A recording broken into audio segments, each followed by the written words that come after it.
Agora, Cris, embora o Brasil seja majoritariamente, ainda que de forma intuitiva em grande parte das pessoas, a favor da vida, a gente sabe que o establishment, né, a grande mídia e, de maneira geral, quem mexe os fantoches, digamos assim, é contra a vida.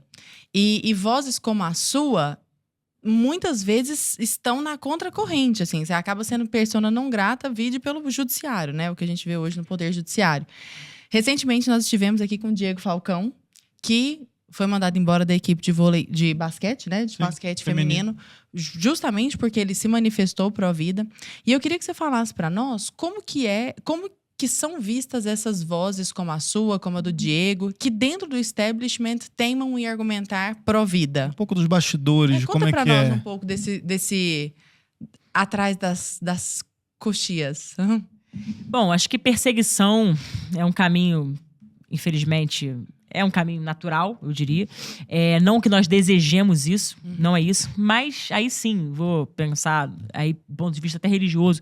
Bom, Cristo, ele foi perseguido e foi morto injustamente, né? Nós, aí sim, como cristãos, no meu caso, como católica, a gente sabe que durante muito tempo, o próprio Ocidente, etc., na sua construção, né, o sangue dos mártires, né, que foi semente de evangelização, né, e construiu o Ocidente, tá? Então a gente vê, olhando para trás historicamente, a gente vê a que preço, né, que a gente chegou até aqui.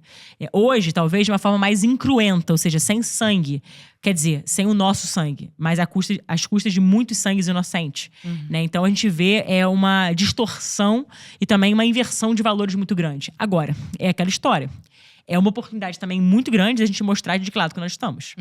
Porque, assim, se a gente sabe que a perseguição ela é natural para todo e qualquer cristão no mundo, dada, como eu disse, a parte histórica, a retrospectiva histórica, que se nós fizermos, olharmos para trás, a história do cristianismo, etc. Mas, enfim, bom, nós chegamos até aqui. E a nossa voz, ela precisa ser ouvida, sem dúvida nenhuma, né? A gente tem hoje que reafirmar o óbvio. A gente precisa reafirmar que a gente não pode matar um bebê. A gente tem que dizer, olha, é errado, não pode matar um bebê inocente. Não se pode tirar a vida de uma pessoa. Hoje a gente precisa reafirmar o óbvio. Não deveria sequer estar sendo discutido. Então, que mundo é esse? Agora, a gente tem, talvez, dois caminhos aí. A gente pode consentir tacitamente com isso, ficar calado, realmente para não, entre aspas, ter aquela aparência de perseguição.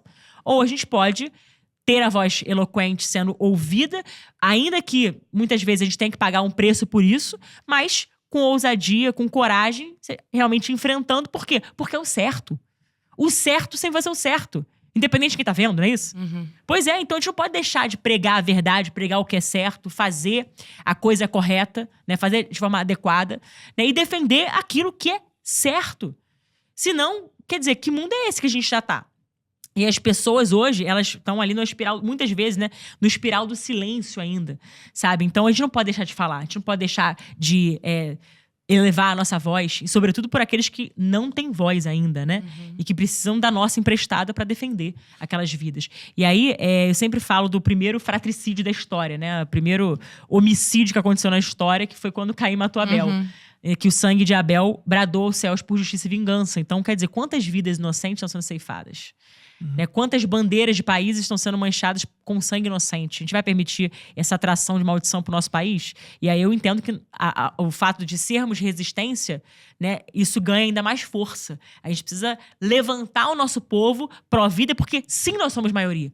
Parece que não, mas nós somos maioria. Tá, mas nós somos maioria na população. Você sente que somos maioria no Congresso também? Ainda assim, eu acredito do fundo do coração que em números nós sejamos maioria sim. O que eu quero dizer com isso? Que nas votações, sem dúvida alguma, uma matéria dessa natureza não passa no parlamento. Não passa porque, primeiro, o parlamento ele representa a vontade popular que é soberana, né? Ou seja, majoritariamente falando, a sociedade é contra o aborto, então o parlamento é o reflexo dessa democracia e eu tenho certeza que os parlamentares honrariam, né, digo aí, maioria deles, eu diria, né? Honrariam esses votos dos eleitores e colocariam ali, por exemplo, um sepultamento dos projetos contra a vida. Tá? Diferentemente da Argentina. Exatamente. Eu acredito que no Brasil nós sejamos, sim, em termos quantitativos, numericamente falando, claro, a gente realmente tem ainda maioria nessa bancada em relação à pauta pró-vida. Não posso dizer em todas as pautas. Estou falando da pauta pró-vida, tá? Isso em relação ao aborto. Agora, também tem uma questão, que aí é um caso que a gente tem que fazer total autocrítica e também exortar para o estudo, né? Da mesma forma que a gente sabe que aborto é um tema que não passa, o outro lado é estratégico. O outro lado, eles se camuflam também. Como eles sabem que se colocar qualquer projeto de lei que tenha ou tente, né, fazer uma flexibilização de aborto que não passa, o que eles começam a fazer? Manipulação semântica. Então, eles, em vez de chamarem aborto, eles não chamam mais aborto. Começaram a chamar de direitos sexuais e reprodutivos, que é uma revolução por meio da linguagem. Ou seja, tem uma aparência, uma conotação de coisa boa, mas, na verdade, é aborto também. Entendeu? A diferença é só que tem um outro tema, direito. Porque você conta direitos, né? Sexuais e reprodutivos. Sim. Legal, né? O direito da mulher, né? Direito uma da mulher. coisa... Ou quando falam em interrupção da gravidez, eu acho ótimo. Interrupção voluntária da gravidez. Quer dizer, tudo isso é aborto. Planejamento reprodutivo. Aborto também no seu íntimo, no seu âmago ali. Só que é aquela história. São as estratégias que eles adotam por meio da linguagem. Eles vão camuflando, eles vão manipulando. Por isso que a gente tem que estar sempre estudando e observando internacionalmente também. Por exemplo, grande parte desses conceitos, eles vieram importados da ONU, de conferências da ONU. Conferências, por exemplo, Cairo, 1994, Pequim, 1995. Né, os princípios, por exemplo, de Yogyakarta, a própria questão de gênero também, muito importada dos princípios de Yogyakarta, e hoje, inclusive, balizando aí muitas jurisprudências nos tribunais. Então, quer dizer, a gente já vai vendo um movimento internacional, sabe? Quando a gente fala de cultura da morte, está instalada aí, é isso, a gente vê esses conceitos, esses termos sendo cunhados lá fora e importados para nossa legislação pátria, ou seja, para nossa terra de Santa Cruz aqui, né? E muitas pessoas reverberando, achando que tá tudo bem, e não tá tudo bem. Porque a gente está colocando brechas, a gente está abrindo precedentes negativos, né, atentatórios contra os valores perenes da nossa sociedade. Então é isso que a gente tem que estar atento. Então eu acho sim que nós sejamos maioria hoje ainda, graças a Deus, espero que sejamos sempre, né, maioria nessa pauta, uma pauta de aborto não passa no Congresso Nacional, por isso que eles tentam os subterfúgios por meio do ativismo judicial, etc e tal, mas isso quando a gente fala de aborto propriamente dito. Agora, quando tem outras palavras que talvez queiram dizer a mesma coisa, só que de forma suave, né, usando eufemismos, muitas vezes acaba fazendo com que seja uma espécie de armadilha para muitos que, de repente, não têm aquele conhecimento e acabam caindo na armadilha.